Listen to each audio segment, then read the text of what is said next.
It's the best time of the year in Tamil Nadu. It's Pongal season. It's also election season. Na ready elections ku. Neenga ready ya?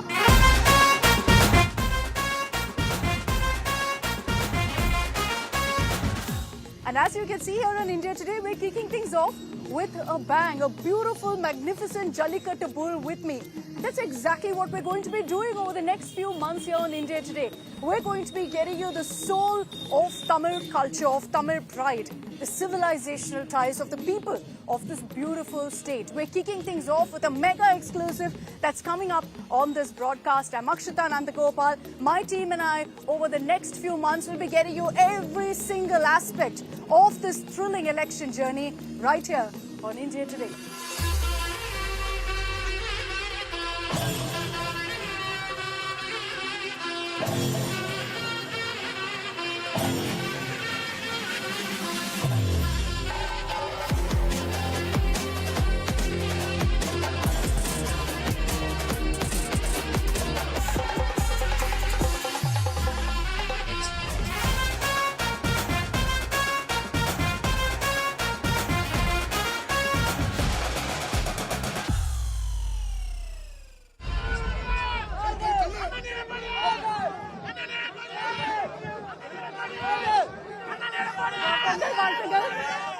True to his farming roots, he's getting to the location atop a bullock cart. He's riding a bullock cart with great ease. We actually tried speaking to him here.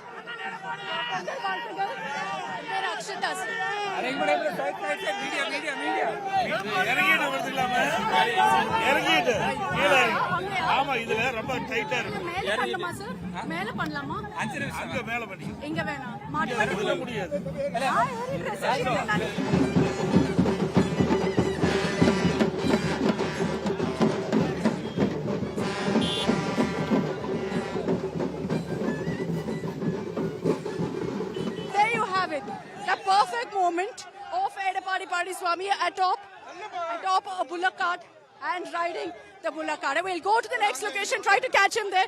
It's extremely chaotic here. People are jostling, trying to get a glimpse of the AIADMK chief. This is the color of the Tamil Nadu campaign. We move to the next location.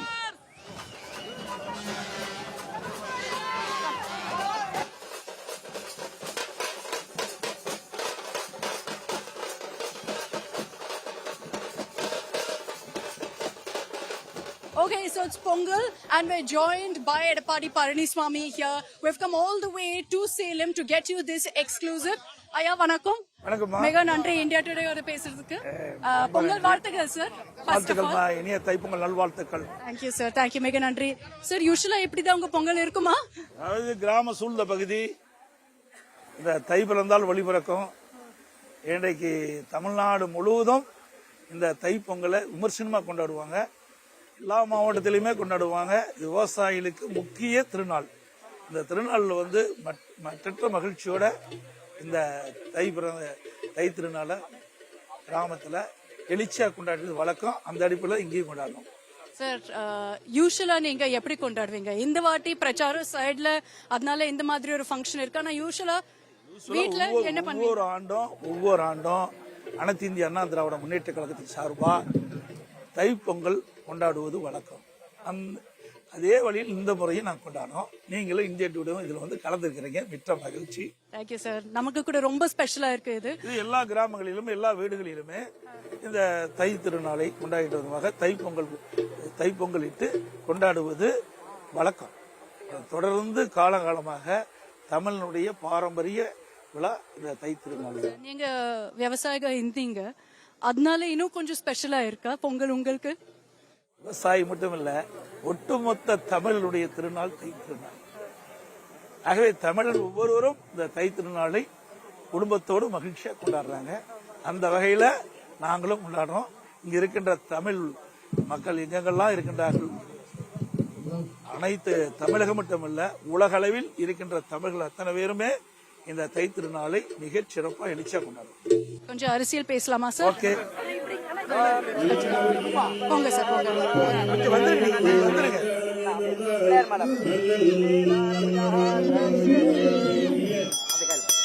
அப்படி சூரியன் வாம் தேவேதார देवा महाप्रदेवारभुजः ग्रह्ये गणपति नमः सूर्यन काटुंगा ओम महादेवी नमः अभी पोंग पड़े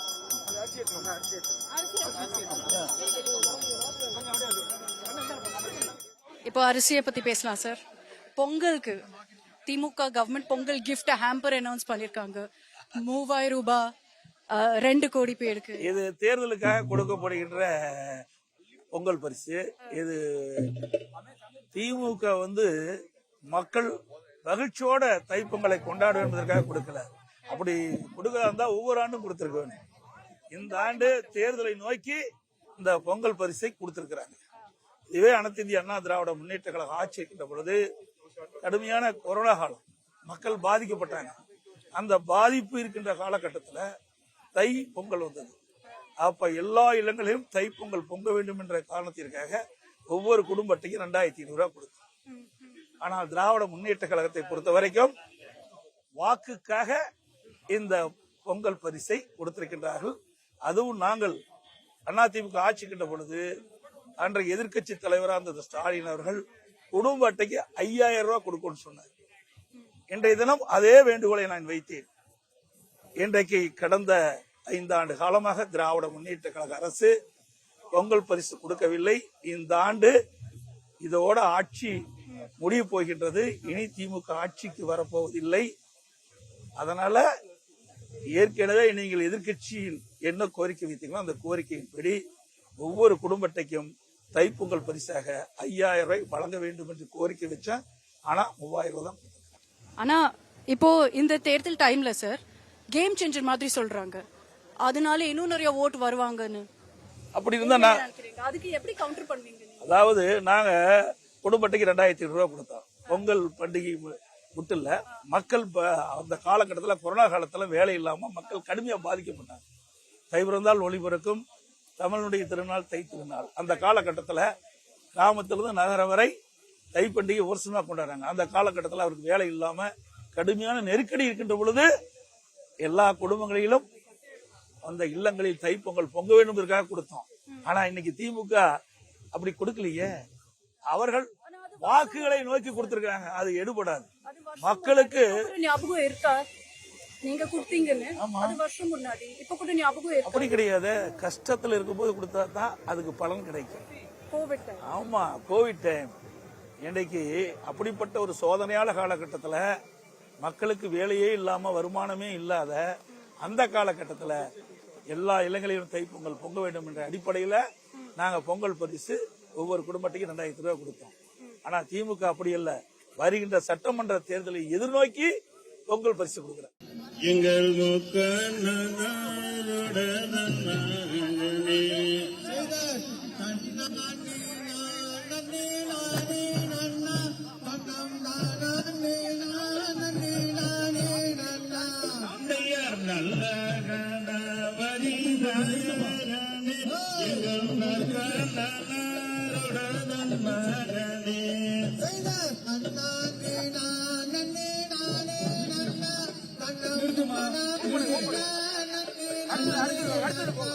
sir புதுமை பெண் scheme இருக்கு, 1000 ரூபாய் பெண்களுக்கு. இதெல்லாம் டிராவிடியன் மாடல்னு ஒரு ஃப்ரேஸ் கொடுத்திருக்காங்க. அது என்னது டிராவிடியன் மாடல் உங்களுக்கு? ஏற்கனவே திராவிட முன்னேற்ற கழகம் தேர்தல் அறிக்கையில குறிப்பிட்டிருந்தாங்க. திராவிட முன்னேற்ற கழகம் தேர்தல் அறிக்கையில 1000 ரூபாய் கொடுக்கறாங்க.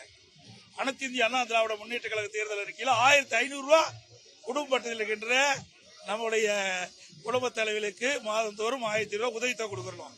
ஆனா அவர்களுக்கு அந்த வாய்ப்பு கொடுத்தாங்க ஆட்சிக்கு வந்த பிறகு உடனே கொடுக்கல.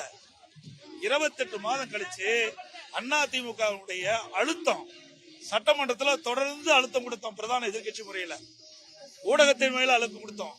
அதிமுக பொதுக்கூட்டத்தின் வாயிலாக அழுத்தம் கொடுத்தோம். பத்திரிகை வாயிலாக கொடுத்தோம். அறிக்கையின் வாயிலாக கொடுத்தோம். திராவிட முன்னேற்ற கழகம் கொடுக்கப்பட்ட வாக்குறுதி அடிப்படையில ஒவ்வொரு குடும்ப தலைவிக்கும் மாதந்தோறும் 1000 ரூபாய் கொடுக்கறீங்க. அதை வைத்துத்தான் அந்த குடும்ப தலைவிகள் வாக்களித்து வாக்குகளை பெற்று ஆட்சிக்கு வந்த பிறகு அதை நிறைவேற்றப்படவில்லை. அப்படின்னு கடுமையா அழுத்தம் கொடுத்ததுனால 28 மாதம் கழிச்சு தான் திரு ஸ்டாலின் வந்து மாதம் 1000 ரூபாய் கொடுக்கிறாரு. அந்த குடும்பத்தினுடைய கஷ்டத்தை பார்த்து கொடுக்கல, எங்களுடைய அழுத்தத்தின் மூலமாக தான் அவர் கொடுத்தாங்க. இதெல்லாம் சேர்ந்து சார் டிராவிடியன் மாடல்னு சொல்றாங்க. என்ன நீங்க நினைக்கிறீங்க? இது டிராவிடியன் மாடல். அதிமுக கூட டிராவிடியன் பார்ட்டி தானே, டிராவிடியன் கட்சி இருக்குது. சட்டம் ஒழுங்கு சீர்குலைஞ்சு போச்சு, சந்தி சிரிக்குது, பெண்களுக்கு பாதுகாப்பு இல்ல, நம்முடைய வயது முதிர்ந்த பெண்களுக்கும் பாதுகாப்பு இல்ல. இன்றைக்கு மிக மோசமான ஆட்சி இந்தியாவுக்குன்னா தமிழ்நாட்டில் தான். இதான் டிராவிடியன் ஆட்சி. அவங்க சொல்றாங்க ரொம்ப growth ஆயிருக்கு, எக்கானமி இவ்வளவு நல்லா பண்ணிட்டு. நீங்க எல்லா தொலைக்காட்சியிலையும் காண்பிக்கிறீங்களா எவ்வளவு கொலை நடக்குது, எவ்வளவு கொள்ளை நடக்குது, முதியோருக்கு பாதுகாப்பு இல்லாதது, சிறுமிகளுக்கு பாதுகாப்பு கிடையாது. அண்மையில சமூகத்துறை அமைச்சர் ஒரு நிகழ்ச்சியில கலந்து கொண்டு பேசிக்கிட்ட பொழுது 6999 போக்சோ வழக்குகள் பதிவு செய்யப்பட்டதா சொல்றாங்க. அப்படின்னா சிறுமிகள் எந்த அளவுக்கு பாதிக்கப்பட்டிருக்காங்க இந்த ஆட்சியில. இதான் ரவீன் மாடல். இல்ல நீங்க கரெக்டா சொல்லுங்க. ஆனா நீங்க ஒரு முன்னாள் முதலமைச்சர் இருந்ததுனால நீங்க சொல்லுங்க என்ன ராங் ஆயிருக்கு இங்க இந்த மாதிரி கொலைகள் நடந்துட்டு இருக்குது? இந்த ஆட்சி திறமையில்லாத ஆட்சி. ஒரு திறமையான ஆட்சியா இருந்தா இதையெல்லாம் தடுத்து நிறுத்தக்கூடிய சக்தி அரசாங்கத்துக்கு இருக்குது. இன்றைக்கு தமிழகத்துல நிரந்தர டிஜிபி கூட நியமிக்க முடியல. சட்ட ஒழுங்கு நிரந்தர டிஜிபி நியமிக்கப்பட்டால்தான் சட்ட ஒழுங்கு பாதுகாக்க முடியும். சட்ட ஒழுங்கு சரியா இருந்தா தான் இந்த பிரச்சனைக்கெல்லாம் தீர்வு காண முடியும். நிச்சயமா ஒரு பொறுப்பு டிஜிபி போட்டாங்க, அவர் உடல்நல சரியில்லாமல் மருத்துவமனைக்கு போயிட்டாரு. மீண்டும் அதுக்கு ஒரு பொறுப்பு டிஜிபி நியமிக்கிறாங்க. இது வரைக்கும் யூபிஎஸ்சி தேர்ந்தெடுக்கப்பட்டு அனுப்பப்பட்ட அந்த பட்டியலில் ஒரு சட்ட ஒழுங்கு டிஜிபியை நியமிக்க முடியாத ஒரு கையிலாகாத அரசு இந்த திமுக அரசாங்கம். இன்னொன்னு பிரச்சனை என்னன்னா, நீங்க லா அண்ட் ஆர்டர் பத்தி பேசுறீங்க, இன்னொன்னு கரப்ஷன், ஊழல் பிரச்சனை, அது பத்தி சொல்லுங்க. திமுக என்ன சொல்றாங்கன்னா ஆதாரம் இல்ல, எல்லாரும் இது அது போடுறாங்க, ஆனா ஆதாரமும் இல்ல. திராவிட முன்னேற்ற கழகம் ஆட்சி பொறுப்பட்டிருந்து எல்லா துறையிலும் ஊழல் இல்லாத துறையே கிடையாது. மேதக ஆளுநரை சந்திச்சு சுமார் 4 லட்சம் கோடி இந்த 4.5 ஆண்டு காலத்துல திராவிட முன்னேற்ற கழக ஆட்சியில் ஊழல் நடைபெற்றிருக்கு. இதை விசாரிக்க வேண்டும் என்று நாங்கள் மேதக ஆளுநர் கேட்டுக்கிறோம். இதை விசாரிப்பதற்காக தனி உச்ச நீதிமன்ற ஓய்வு பெற்ற நீதிபதியை நியமிக்க வேண்டும் கேட்டுக்கிறோம். அந்த அளவுக்கு ஊழல். இன்னைக்கு மத்தியில் இருக்கிற அமலாக்கத்துறை டாஸ்மாக்ல சோதனை அடைச்சு 1000 கோடி முறைகேடு ஏற்பட்டதா சொன்னாங்க. நீதிமன்றத்துக்கு போய் வழக்கு போட்டு இருக்க இந்த அரசாங்கம் எதிர்கொள்ள வேண்டியது தானே. அடியில கனமணிலாம் வழியில பயம் கிடையாது. அதே போல உள்ளாட்சியில நகர்ப்புற உள்ளாட்சித்துறை அமைச்சர் அவர் புதிய பணியிடங்களுக்கு பல லட்சம் கோடி கைவிட்டு பெற்றதாக அமலாக்கத்துறை இடி கண்டுபிடிச்சிருக்கு. அது மட்டும் இல்ல, அந்த துறையில டெண்டர் வச்சதுல ஊழல் நடந்ததா கண்டுபிடிச்சிருக்காங்க. அறிக்கையை அந்த அரசாங்கத்துக்கு கொடுத்துட்டாங்க, 2 முறை கொடுத்துட்டாங்க. இதுல நீங்க விசாரிச்சு எஃப்ஐஆர் போடணும். இது வரைக்கும் எஃப்ஐஆர் போடல. நீதிமன்றத்துக்கு போய் நீதிமன்றம் தான் இப்ப விசாரிக்க சொல்லி இருக்குது. ஆக எல்லா துறைகளிலும் இதில் ஊழல் நிறைந்திருக்குது. அதே போல மின்சாரத்துறையில மிகப்பெரிய ஊழல், டிரான்ஸ்பார்மர் கொள்முதல் செஞ்சல உயர் நீதிமன்றத்தில் அதெல்லாம் பெண்டிங் இருக்குது. இப்படி துறை வாரியாக அதிகமாக ஊழல் செய்த ஒரே அரசாங்கம் திராவிடர் மாடல் அரசாங்கம். ஆனா அதுல சார் சென்ட்ரல் ஏஜென்சி கூட இன்வெஸ்டிகேட் பண்ணனும், இடி சிபிஐ எல்லாமே பண்ணி கொடுத்து கூட கோர்ட்ல ஒண்ணுமே ஆகல. எங்க நீங்க தான் கோர்ட்ல போய் சேவை வாங்கிட்டு இருக்கீங்களே.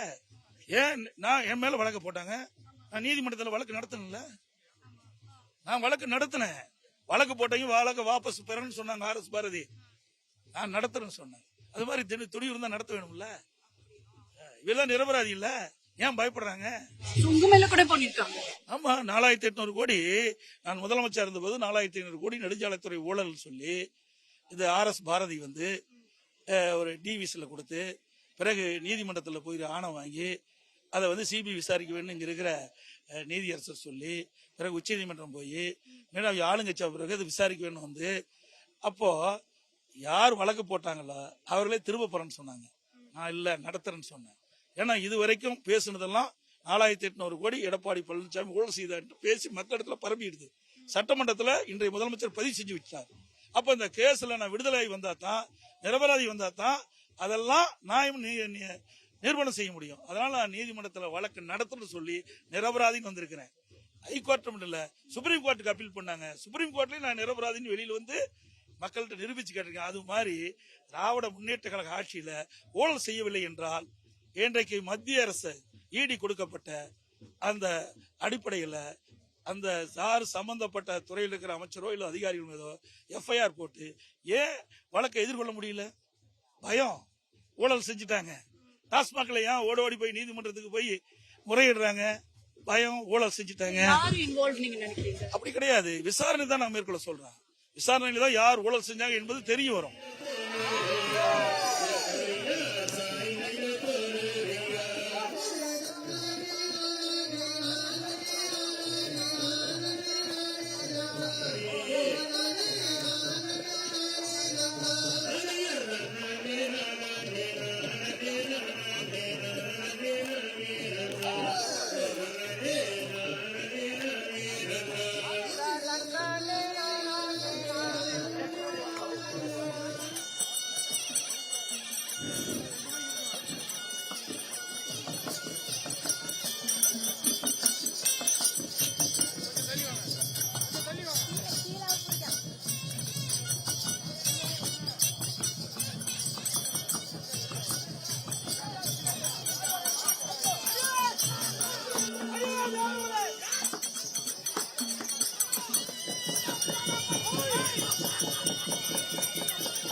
We're taking the bull by its horns, literally. ஐயா, பயமே இல்லையா? இது நாம தான் நம்ம எங்களுடைய இயக்கத்தை சேர்ந்தவர் சிறப்பாக காலை அழுத்த வச்சிருக்காங்க. தொடலாமா? தொடுங்க. ஒன்னாகாது. அழகா சாமி மாதிரி வெளியில விட்டாதான் பயங்கரமா இருக்கு. ஜல்லிக்கட்டுல பாத்துருக்கோம். பயமா இருக்கு. சரி சரி, இப்போ கூட்டணி பத்தி பேசலாம். கூட்டணி சொல்லுங்க. பாஜகவோட ஏன் கூட்டணி பண்ணிருக்கீங்க? ஏன்னா ஒரு இமேஜ் இருக்கு. அதாவது இந்த நாட்டையே ஆளக்கூடிய கட்சி பாரதிய ஜனதா கட்சி. எல்லா கட்சியும் தானே கூட்டணி வைக்குது. திமுக கட்சியும் 1999 பாரதிய ஜனதா கூட்டணி வச்சிருந்தாங்க. இப்ப கூட்டணி மாத்தி எங்களோட வச்சிருக்காங்க.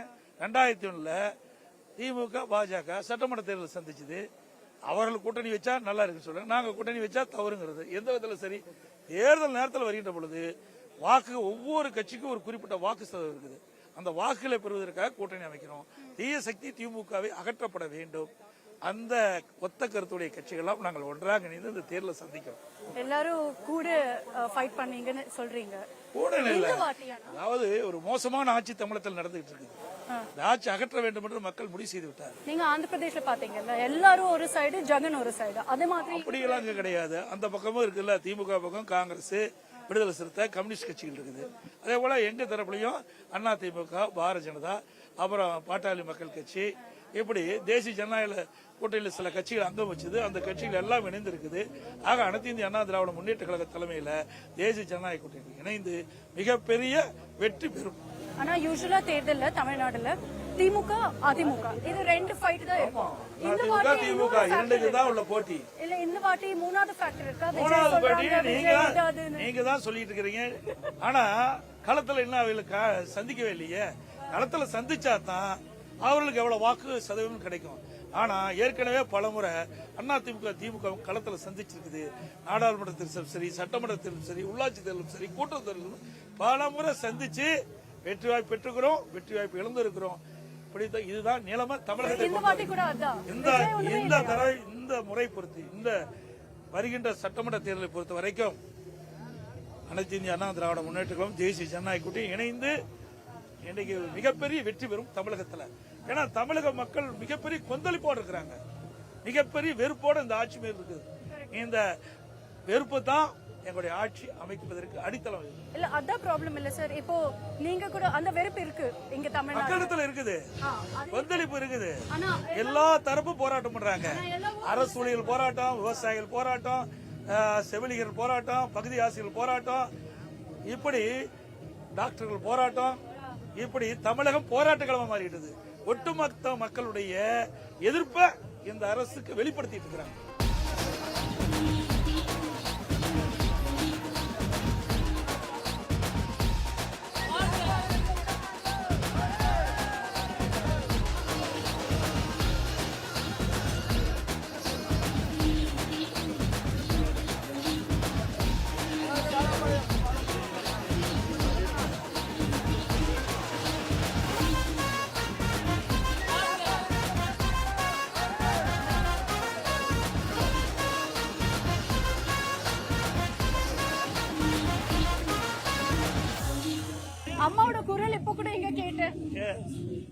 எங்களுடைய உயிரோட்டத்திலேயே இருக்குது. இனி இவ்வளவு வருஷம் ஆயிருக்கு, இன்னும் இப்படி எவ்வளவு நாட்கள் ஆனாலும் மக்கள் உள்ளத்திலே வாழ்ந்து கொண்டிருக்கிறாங்க. அவர் வாழ்ந்த காலம் அப்படிப்பட்ட காலம். அவர் வாழ்ந்த காலத்தில் மக்களுக்கு சேவை செய்து அந்த சேவை இன்றைக்கும் மக்களுக்கு பலன் கொடுத்துட்டு இருக்குது. அப்படிப்பட்ட தலைவர்கள் வாழ்நாள் முழுவதும் மனதிலே வாழ்ந்து கொண்டிருப்பார் மக்கள் உள்ளத்திலே. அப்படிதான் எங்க உள்ளத்திலே வாழ்ந்துட்டு இருக்கிறாங்க. உங்க ஒரு எக்ஸ்பீரியன்ஸ் சொல்லுங்க அம்மாவோட. ஒரு எக்ஸ்பீரியன்ஸ் 1974 இயக்கத்துல சேர்ந்தேன். பொன்மனச்செம்மல் புரட்சி தலைவர் எம்ஜிஆருடைய ஈர்க்கப்பட்டு அதிலிருந்து கட்சிக்கு பாடுபட்டு வந்தேன். 1989ஆம் ஆண்டு இதே புரட்சி தலைவி அம்மா அவர்கள் எடப்பாடி சட்டமன்ற தொகுதியில் சேவல் சின்னத்தில் போட்டியதற்கு வாய்ப்பளித்தாங்க. அந்த சேவல் சின்னத்தில் வெற்றி பெற்று அம்மாவோடு பயணம் பண்ணேன். படிப்படியா அம்மா எங்களுக்கு பல்வேறு பதவிகளை கட்சியில கொடுத்தாங்க. அதே மாதிரி அரசியல் நிதியாகவும் கொடுத்தாங்க, அதிகார நிதியாகவும் அமைச்சர். பிறகு கூடுதலா பொறுப்பு கொடுத்தாங்க.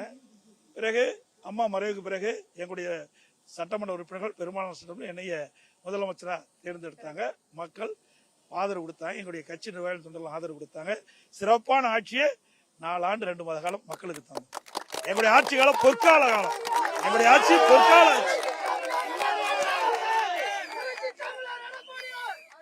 நீங்க இவ்வளவு வருஷம் அதிமுக பாத்திருக்கீங்க. அப்போ அந்த டைம்ல இப்போ இந்த டைம்ல ஒரு ஏதோ டிஃபரன்ஸ் இருக்கா? என்னுடைய அரசியல் 51 ஆண்டு காலம் ஆகிறது. 1974 இணைஞ்சேன். அப்ப இருந்து 2025 முடிவு வரைக்கும் 51 ஆண்டு காலம் என்னுடைய அரசியல் வாழ்க்கையில் நிறைவு பெற்றிருக்குது. 51 ஆண்டு காலத்திலும் பல்வேறு சோதனைகளையும் சாதிச்சோம், பல சாதனைகளும் படைச்சிருக்கிறோம். அதிமுக கட்சியில் இருக்கின்ற பொழுது பல்வேறு பொறுப்புகள் கிடைக்கப்பட்டது. ஆட்சி அதிகாரம் என்பது நாட்டு மக்களுக்கு தேவையான உதவிகள் செஞ்சோம், சேவைகள் செஞ்சோம். இன்றைக்கும் தமிழகத்தில் அனைத்து இந்திய அண்ணா திராவிட முன்னேற்ற கழக ஆட்சி தான் சிறந்த ஆட்சி என்று மக்கள் போகின்ற அளவுக்கு அம்மா காலத்திலும் இருந்தது. அம்மா மறைவுக்கு பிறகு நாங்கள் ஆட்சி. தேர்தலுக்கு 2 மாசம் இருக்கு சார். நம்பர் கொடுங்க சார். எவ்வளவு நம்பர் கிடைக்கும், எவ்வளவு சீட் கிடைக்கும் அதிமுக இல்லைன்னா என்டிஏக்கு? என்டிஏ அனைத்து இந்திய அண்ணா திராவிட தேசிய ஜனநாயக கூட்டணி மக்களிடத்திலே மிகப்பெரிய ஆதரவு நிலவி கொண்டிருக்கின்றது. வருகின்ற சட்டமன்ற தேர்தலில் அதிமுக தலைமையில் என்டிஏ இணைந்து எல்லாமே இணைந்து நாங்கள் பணியாற்றிட்டு இருக்கிறோம். இன்னும் சில கட்சிகள் எங்க கூட்டணியில் வந்து சேர இருக்குது. சந்தர்ப்பம் வரும்போது சொல்லுவோம்.